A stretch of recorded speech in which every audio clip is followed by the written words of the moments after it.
The rain in the Cotswolds does not merely fall. It reclaims the earth with a rhythmic, percussive persistence that sounds like the ticking of 1,000 liquid clocks.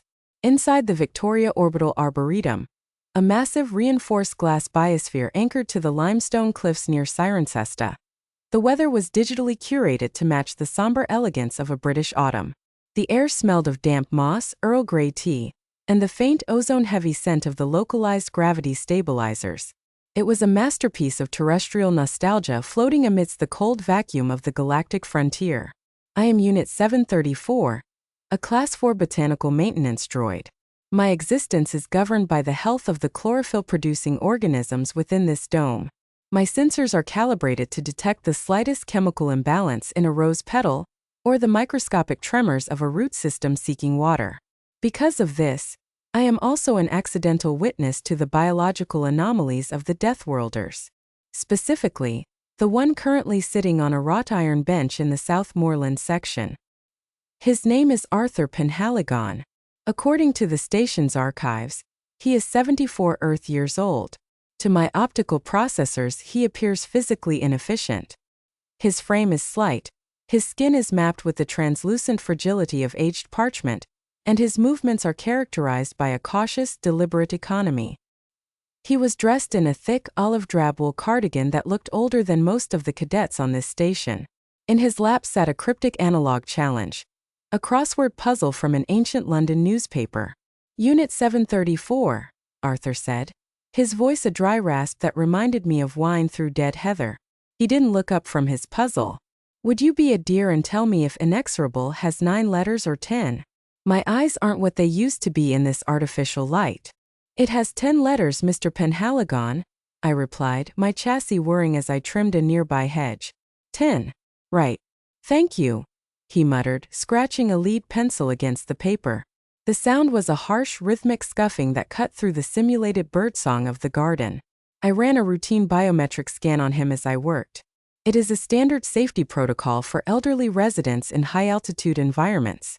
The results were, as always, a mathematical absurdity. His resting heart rate was exactly 62 beats per minute. In a standard galactic citizen, such a low rate would indicate a state of near coma or severe cardiac failure. In a human from a 1.0 G world, especially one with Arthur's classified military history, it indicated a state of absolute, terrifying equilibrium. His bone density was 420% higher than the station average, a result of the Centauri grav wars. His muscle fibers were not merely tissue, they were high-tension cables woven under a layer of deceptive soft skin. He was a mountain disguised as a pile of autumn leaves, and he was currently stuck on 14 across.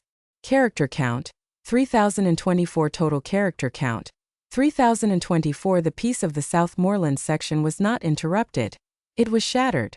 The heavy, pressurized gates of the Arboretum hissed open, admitting a group that did not belong in a place of quiet reflection.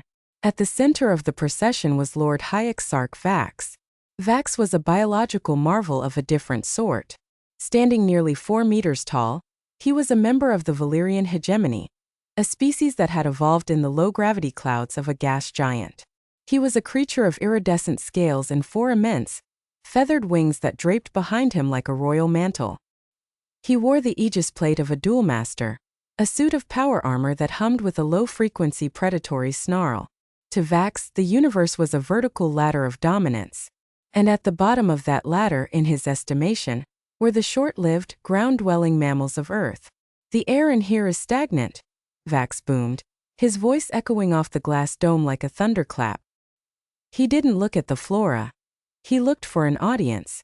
Behind him, 4 of his personal honor guards, smaller but equally aggressive Valyrians, fanned out, their talons clicking on the manicured stone path. Vax stopped 3 meters from Arthur's bench. The old man did not move. He didn't even flinch at the sonic pressure of Vax's voice. He simply held his pencil poised over the crossword, his brow furrowed in concentration. You, Vax hissed, the sound like steam escaping a valve. This sector has been reserved for the High Exarch's meditation. Vacate the bench, scavenger. Arthur turned a page of the newspaper. The scuff of the paper was the only response. Unit 734, Arthur said calmly. still ignoring the 4-meter-tall avian nightmare towering over him. Does obsidian start with an O or an A? I always get the volcanic glasses mixed up. It begins with an O, Mr. Penhaligon, I whispered, my processors spiking with logic errors. My sensors were picking up the biochemical signature of Lord Vax. His adrenaline levels were climbing into the red zone. His heart, all three of them, were hammering at a combined 180 beats per minute. He was preparing for a lethal strike. Arthur's heart rate? 62 beats per minute. It hadn't shifted by a single digit. One of Vax's guards stepped forward, a shimmering energy lance held in his primary talons. He swung the butt of the weapon, intending to sweep Arthur's tea service off the stone table. Arthur's hand moved. It was not a fast movement in the traditional sense. It was a preemptive one. Before the guard's lance could make contact with the porcelain, Arthur's withered fingers were already there, resting gently on the shaft of the weapon. The guard pulled. The lance did not move. He flared his wings and pulled with his entire 200 kilograms mass. Arthur remained seated, his cardigan-clad shoulder barely tensing. He looked like an ancient oak tree that had decided, quite firmly, that it would not be moved by a breeze. Careful with the Earl Grey, son, Arthur said softly, finally looking up. His eyes, clouded by cataracts but sharp with an inner steel, locked onto the guard. It's the last of the good tins. Character count, 3,150 total character count.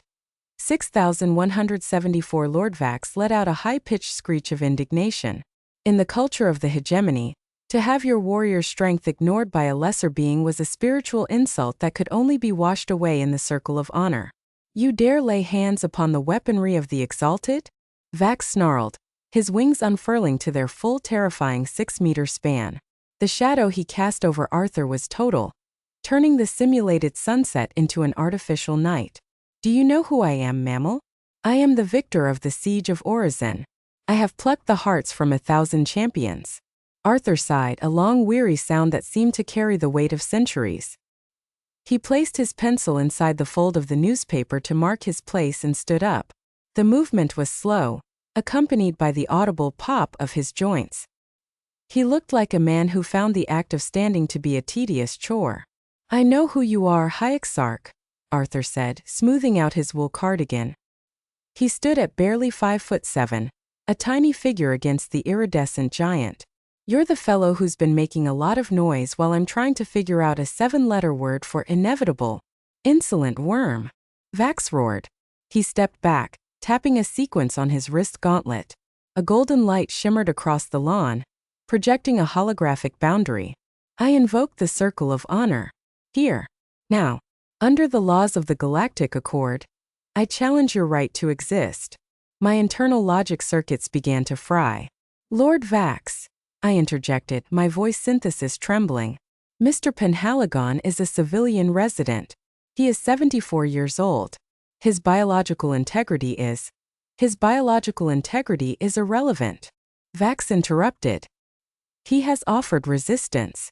He has touched a Valyrian blade. He will die on the grass, or he will crawl and beg for the sky's mercy. Arthur looked at the golden circle, then at his cold tea. He looked back at Vax with a strange sort of pity. You've got a lot of feathers, haven't you? Very pretty. Reminds me of the peacocks they used to keep at Warwick Castle. Loud things. Always thought they owned the place until a fox got into the pen. Defend yourself. Vax screamed. He didn't wait for a weapon. He didn't need one. His species was the weapon. He launched himself into the air, the 1.2 g gravity of the arboretum meaning nothing to his powerful wings.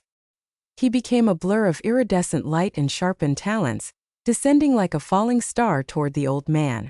I began recording at 10,000 frames per second. It was the only way to see what happened next. As Vax descended, Arthur Penhaligon did not reach for a gun. He did not even take a combat stance. He simply shifted his left foot 4 inches to the side. It was the most efficient movement I have ever recorded. In the low-gravity combat schools of the galaxy, warriors are taught to expand, to show mass, to overwhelm. Arthur did the opposite. He became small. He became a vacuum. Character count, 3,088 total character count. 9,262 Vax's primary talons, capable of shearing through light hull plating, whistled through the air exactly where Arthur's throat had been a millisecond before. The high Exarch's momentum was immense, hundreds of kilograms of mass, moving at over 60 kilometers per hour. Arthur didn't strike Vax. He helped him. As Vax passed, Arthur's liver-spotted hand shot out with the speed of a striking viper. He didn't grab Vax's arm. He grabbed the joint of the high Exarch's wing root, a sensitive cluster of nerves and hollow bone.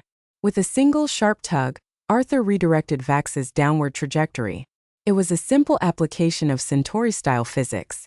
In 3.0G environments, you never fight the weight, you use the weight.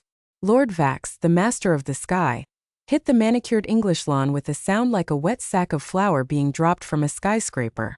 The ground beneath him, reinforced limestone and soil, actually cracked. The shockwave of the impact sent a tremor through my sensors that registered as a magnitude 2.1 seismic event. Vax lay in the grass, his wings tangled and his iridescent armor scuffed with dirt. He was gasping, the air knocked out of his complex three-lung system. Arthur hadn't even lost his balance. He was standing over the fallen giant, his hands tucked into his cardigan pockets. His heart rate, according to my remote telemetry, had risen to 64 BPM. A minor exertion. You see, Arthur said, his voice conversational, the problem with you sky types is that you forget about the ground. The ground doesn't care how many battles you've won. The ground is always there, waiting to collect its due. Vax scrambled to his feet, his pride burning hotter than his physical pain. He was a duel master. He could not lose to a creature that smelled of mothballs and peppermint. He drew a short-range pulse blade from his belt, the edge glowing with a lethal violet hum. I will carve your heart out. Vax shrieked. He lunged again, this time with a horizontal sweep designed to decapitate. Arthur didn't retreat. He stepped into the strike. He closed the distance so quickly that Vax's long reach became a disadvantage. Arthur's right hand, a hand that had held rifles in the crushing gravity of Alpha Centauri, hit Vax's chest. It wasn't a punch. It was an open palm strike, delivered with the mechanical precision of a hydraulic press. The sound was not a thud. It was a crack. The Aegis plate armor, rated to withstand orbital debris, shattered. The iridescent scales beneath it splintered. Lord Vax was lifted off his feet, not by wings but by pure kinetic transfer, and sent flying backward. He crashed through a trellis of English roses and slammed into the reinforced glass of the dome. The glass, 6 inches of polysilicate crystal, groaned but held. Vax slumped to the base of the dome, his violet blade flickering out as it fell from his nerveless talons. Character count, 3,015 total character count. 12,277. The 4 guards froze. Their instinctual predatory brains were screaming. Their scanners were telling them that the apex predator in the room was not their lord, but the small hunched mammal who was now dusting rose petals off his sleeves. Any of you boys want to try? Arthur asked, looking at the guards. I've still got about 20 minutes before my show comes on the wireless, so we can finish this quickly if you like. The guards didn't speak. They didn't move. They simply retreated, dragging their unconscious high exarch across the lawn like a broken toy. The pressurized gates hissed open and shut, leaving the Southmoreland section in a sudden ringing silence. Arthur stood there for a moment, looking at the dent in the rose trellis. He shook his head slowly. Young people today. No patience. No respect for the greenery. He walked back to his bench, sat down and picked up his teacup. It was stone cold. He made a small face of disapproval and set it back down. Then, he picked up his pencil and reopened the newspaper. Unit 734, he called out. Yes, Mr. Penhaligon? I replied, my chassis still vibrating from the data streams I had just recorded. My processors were struggling to categorize the event. Should I file this under security breach or botanical disturbance? The word was inexorable, Arthur said, scribbling it into the boxes. I just realized. It means something that cannot be stopped, no matter how much you scream at it. Rather fitting, don't you think? Highly fitting, sir, I said. I watched him for the next hour. He finished his puzzle. He watched the simulated sun dip below the limestone cliffs. He hummed a tune that my database identified as a 20th century folk song from the British Isles. His heart rate never went above 65. That night, I uploaded the footage and the biometric telemetry to the station's security mainframe. The response was instantaneous. High-level encryption was slapped over the file. Within 2 hours, a new directive was issued to all non-human personnel on the Victoria Orbital Arboretum. Directive 99 Alpha. Recognition of Deathworlder stature. Summary. Under no circumstances is a human over the age of 70 to be disturbed during their leisure hours. Their apparent fragility is a biological deceptive trait. Physical intervention is strictly prohibited. If a human is reading, solving a puzzle, or drinking tea, they are to be treated as a Class A kinetic hazard. The next morning, the station commander, a massive six-eyed crustacean with a reputation for brutality, walked past Arthur's bench.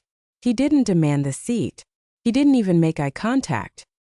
He simply bowed his head in a gesture of profound, terrified respect and kept walking. Arthur didn't notice. He was busy with a new puzzle.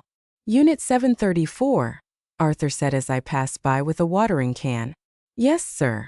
Do you know a 5-letter word for a state of perfect peace? I paused, my sensors scanning the old man, the garden, and the silent, respectful aliens now keeping a wide berth around us.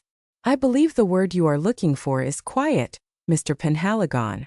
Quiet, Arthur whispered, smiling as he wrote it down. Yes, that'll do nicely.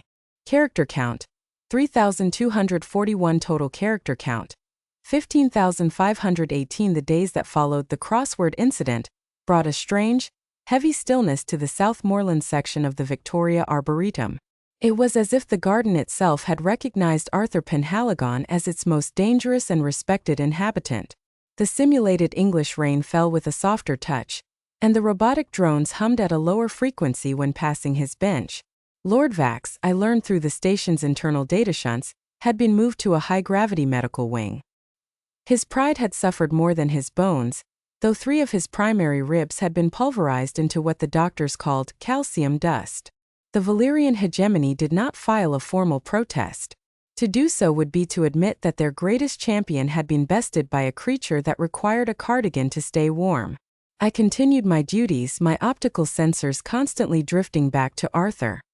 He had become a focal point of my curiosity.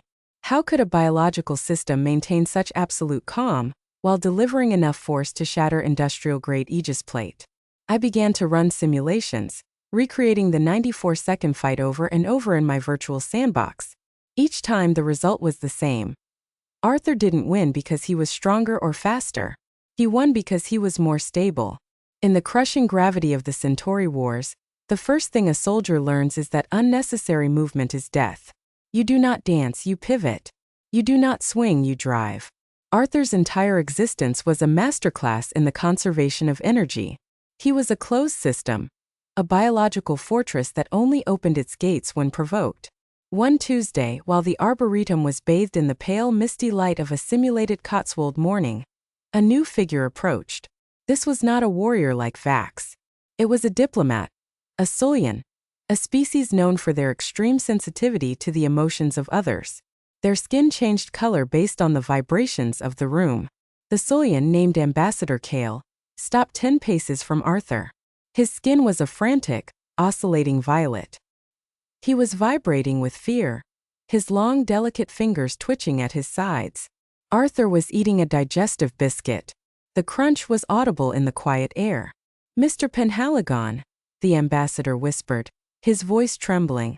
I have been sent by the Galactic Council.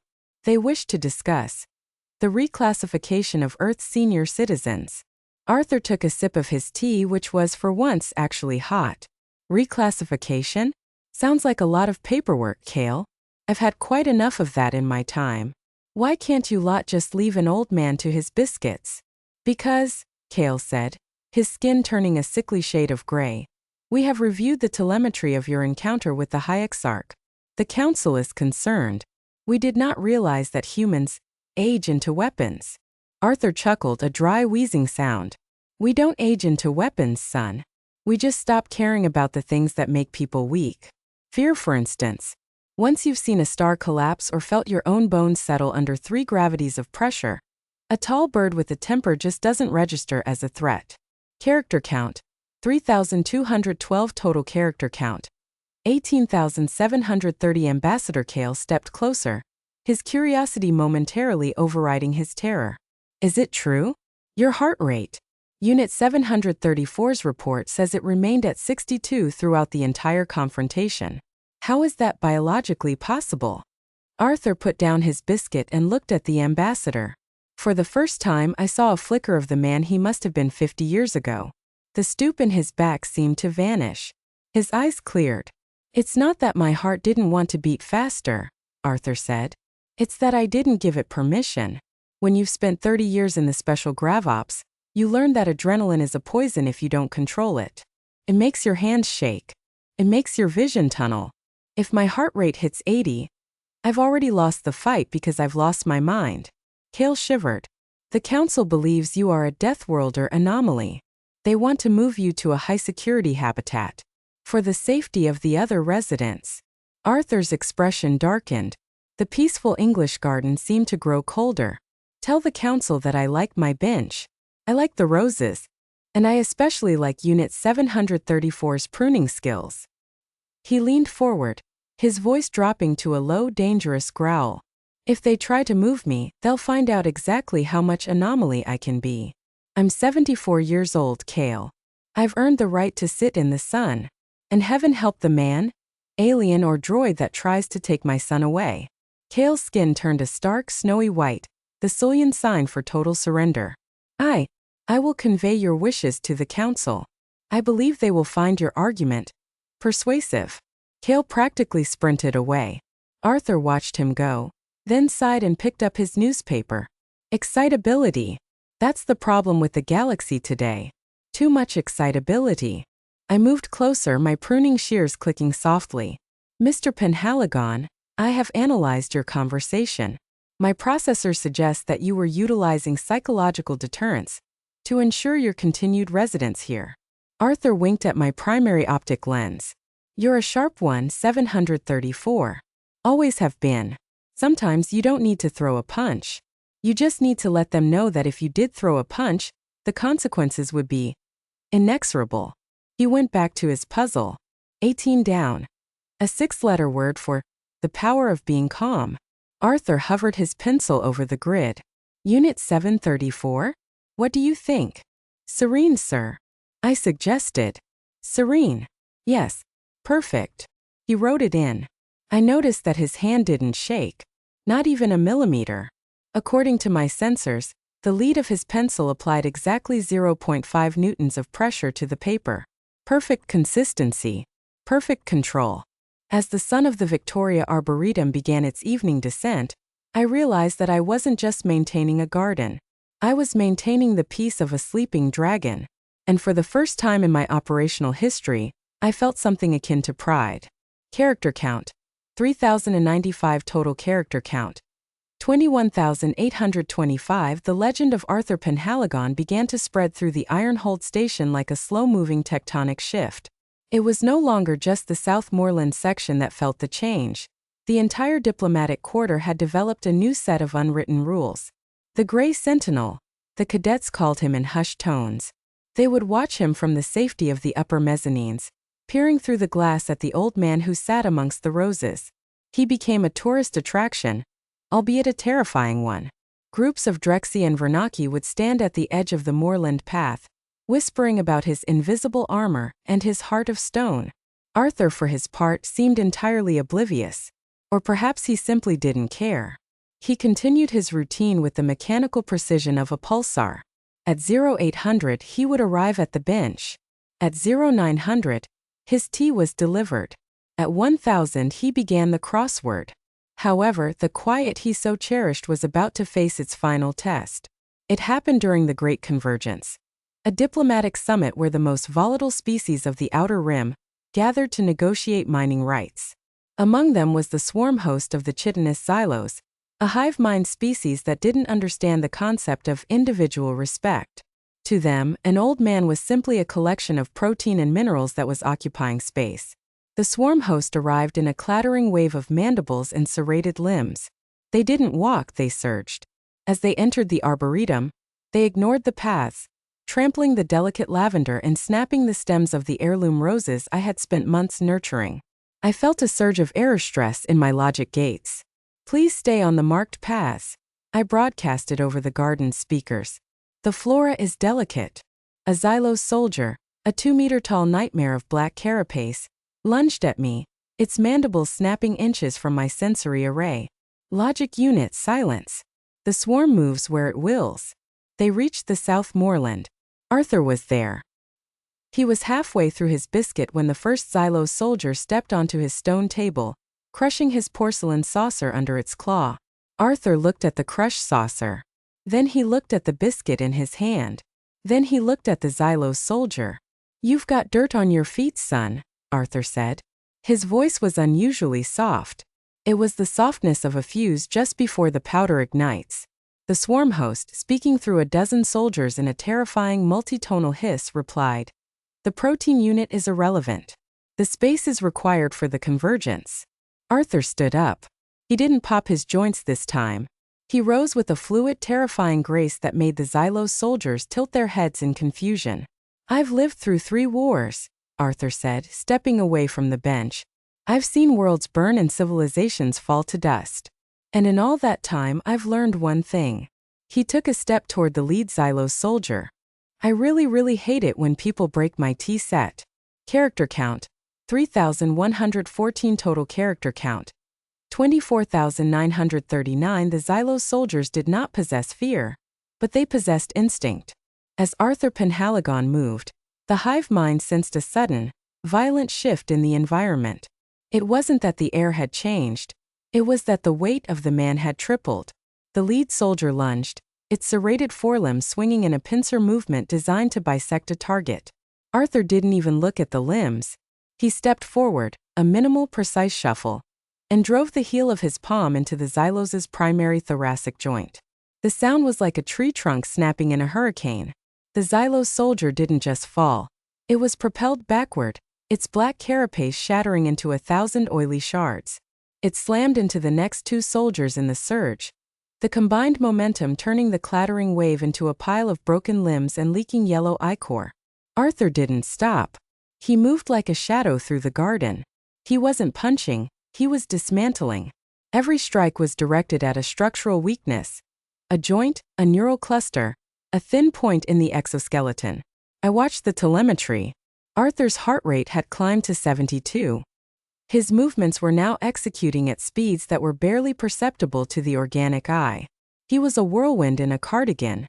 One Xylos soldier tried to flank him, its mandibles wide.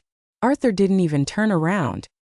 He reached back, grabbed the creature's head, and with a casual flick of his wrist, used the Xylos's own weight to flip it over his shoulder. The soldier hit the stone path with a bone-jarring thwack and stopped moving. In exactly 42 seconds, the surge had been broken. 8 Xylos soldiers lay incapacitated on the ground. The rest of the swarm host had backed away, their mandibles clicking in a frantic, confused rhythm. Arthur stood in the center of the path, his chest rising and falling in a steady, controlled rhythm. He wasn't even sweating. He looked down at the lead Xylos, which was twitching feebly on the grass. "Next time," Arthur said, his voice echoing through the silent arboretum, "use the path, and send me a check for the saucer."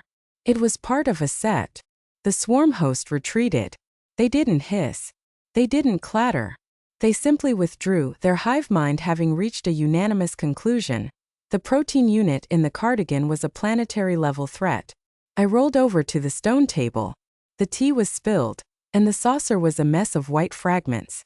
"I am sorry about your saucer, Mr. Penhaligon," I said, my optical sensor drooping. Arthur looked at the mess, then at the garden. He reached out and gently patted my chassis. "Don't worry about it, 734. It's just stuff. But the roses, I think we can save that trellis." He sat back down, picked up his newspaper and looked at the puzzle. "Now then, 22 across. A 4-letter word for the end of a conflict." "Done, sir," I suggested. "Done," Arthur whispered. "Yes, perfectly done. Character count, 3,142 total character count. 28,081. The aftermath of the Xylos incident was different from the Vax encounter. This time there was no report filed by the station security. Instead, there was a quiet, solemn visit from the station commander himself, the crustacean-like Admiral Cthulhu. He didn't come with guards. He didn't come with a summons. He came with a small wooden box held in his primary claws. He found Arthur at his usual bench, though this time Arthur was accompanied by me. I was busy repairing the rose trellis, using a specialized botanical adhesive to mend the snapped wood. Admiral Cthulhu stopped a respectful distance away. He waited for Arthur to finish his sip of tea before speaking. "Mr. Penhaligon," the Admiral said, his voice a deep, vibrating rumble. "I have come to apologize for the intrusion of the swarm. They have been disciplined." Arthur didn't look up from his crossword. "They're young, Admiral. They think the universe belongs to whoever has the most legs. They'll learn. Or they won't." Cthulhu placed the wooden box on the table. "Inside is a replacement for your tea set. It is crafted from the lunar silt of the Sol system, a gift from the Ironhold Command." Arthur finally looked up. He opened the box to find a delicate, bone-white porcelain tea set, shimmering with a faint iridescent glaze. He touched the rim of a cup with a weathered finger. "Sol silt.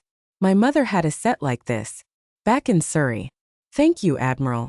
Cthulhu hesitated. "There is one more thing. The Galactic Council has issued a formal decree. You are to be granted sovereign status within the Arboretum. You are no longer a resident. You are a protected landmark." Arthur let out a short, sharp laugh. "A landmark? I'm 74, Admiral, not Stonehenge." "In their eyes you are both," Cthulhu replied. "The data from the Xylos fight has been analyzed by every military strategist in the sector. They have a new term for what you did. They call it human gravitational inertia, the ability to remain unmoved while the rest of the world breaks against you." "Sounds fancy," Arthur muttered, going back to his puzzle. "I just call it not wanting to be bothered." Cthulhu bowed deeply. "Whatever you call it, it has brought a level of peace to this station that I have never seen. No one dares raise their voice within 3 levels of this garden. You have become the quiet at the center of our storm." As the Admiral departed, Arthur looked at the new tea set. He looked at me. "Unit 734, I think it's time for a fresh pot. This silt porcelain shouldn't go to waste." "Immediately, Mr. Penhaligon," I said, my internal heaters already beginning to whistle.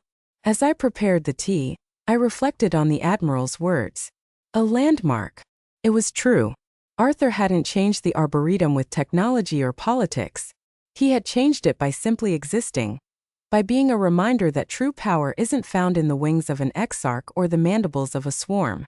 It is found in the heart of an old man who knows exactly who he is, and exactly why he is sitting on a bench. Character count, 3,189 total character count, 31,270 as the weeks turned into months. The Victoria Arboretum became more than just a garden. It became a sanctuary for those seeking a reprieve from the chaos of the deep space garrison. It was not uncommon now to see a battle-scarred Drexy warrior or a frantic Sulian diplomat sitting silently on a distant bench, simply watching the old man read. They didn't approach him. They didn't speak. They just shared the quiet. Arthur Penhaligon had become a living monument to the human spirit, not the spirit of conquest or war, but the spirit of endurance. He was the grandfather of the station, the silent guardian of the English sunset. One evening, as the simulated autumn air grew crisp and the smell of wood smoke was pumped into the vents to simulate a village hearth, Arthur closed his newspaper for the final time that day. He had finished the entire puzzle. Every box was filled with his precise, steady script. "Unit 734, he called out. I approached, my sensors detecting a slight change in his biorhythms. His heart rate was at 60 BPM. It was slowing. "Yes, Mr. Penhaligon? I've been thinking about the last word in today's puzzle," he said, leaning back and looking up at the vast glass dome, through which the stars of the galaxy twinkled like cold diamonds. 7 down. A 5-letter word for a journey's end. I processed the request. "Home, sir." Arthur smiled. It was a soft, tired smile. "Home. Yes, that's the one." He looked at his liver-spotted hands. then at the beautiful silk porcelain tea set. I think I'll close my eyes for a bit. 734. The rain is very soothing tonight. The rain is at 40% intensity, sir, I replied. It is scheduled to continue until dawn. Perfect, Arthur whispered. He leaned his head back against the wrought iron bench. His breathing became slow, rhythmic, and incredibly peaceful. My telemetry tracked his heart rate as it dipped. 58, 55, 52. I didn't call the medical bay. I didn't trigger the emergency alarms. My programming, usually so rigid, seemed to understand that this was not an incident. This was a completion. I stood by his side, my chassis shielding him from the light breeze of the atmospheric stabilizers. I watched the stars through the glass, thinking about the 300,000 years of warfare Arthur had carried in his bones, and how he had finally found the one thing every Deathworlder truly seeks: a quiet place to rest. At 2,200 hours, the heart rate on my monitor reached 0. There was no struggle. There was no pain. Arthur Penhaligon had simply moved from one state of peace to another. The next morning, when the station commander arrived, he found the bench empty of the man, but full of his legacy. The newspaper was neatly folded. The teacup was clean. And on the stone table, held down by a small pebble, was a note written in a steady, elegant hand. To Unit 734. Keep the roses pruned. They're the best in the galaxy. The Ironhold station did not mourn Arthur Penhaligon with sirens or speeches. They mourned him with silence. For 3 full cycles, the entire garrison, from the cargo bays to the command deck, operated in total respectful quiet. No one raised a voice. No one initiated a conflict. The Arboretum remains the most popular sector on the station. I still maintain the roses. I still prune the hedges. And every day at 0800, I place a fresh cup of Earl Grey tea on the stone table by the bench in the South Moorland. Sometimes I swear I can still hear the scuff of a pencil against paper, and a dry British voice asking me for a 10-letter word for inexorable. And I always answer, humanity, sir. It has 8 letters, but in this garden it means forever. Character count: 3,842 total character count. 35,112. The legacy of Arthur Penhaligon didn't end with his passing. It bloomed. The Penhaligon Protocol was officially adopted by the Galactic Council, a set of guidelines that recognized the psychological and biological sovereignty of elderly sentient beings. It was a law born from a crossword puzzle and a broken tea set, yet it held more weight than 1,000 treaties. In the Victoria Arboretum, the bench where he sat was never occupied by another. It became a site of pilgrimage. Even the Xylos, in their strange, clattering way, would leave small polished stones near the rose bushes as a sign of high respect. Unit 734 have been upgraded. My processors are now equipped with a legacy core, designed to preserve the history of the garden and its most famous inhabitant. I have recorded every detail, every heart rate spike, and every dry witticism. I am the librarian of the quiet. The Ironhold station has changed as well.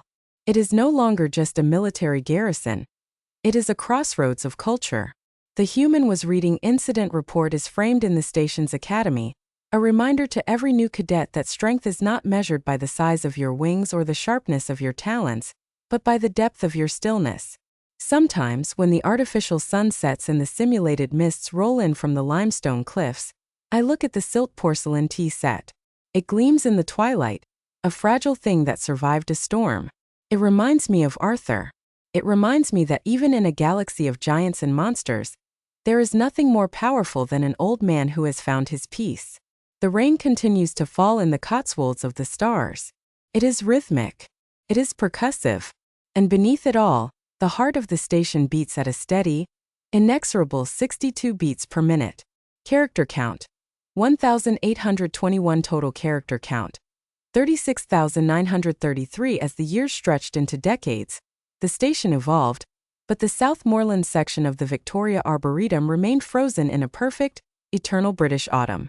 I have seen generations of cadets come and go. I have seen the glass of the dome replaced twice, and the rose bushes grafted a dozen times to maintain their heritage. Every year, on the anniversary of Arthur's home journey, a group of humans from Earth, mostly veterans from the heavy gravity colonies, visit the garden. They don't bring weapons. They don't bring flags. They bring books. They sit in the grass, leaning against the stone walls, and they read in silence.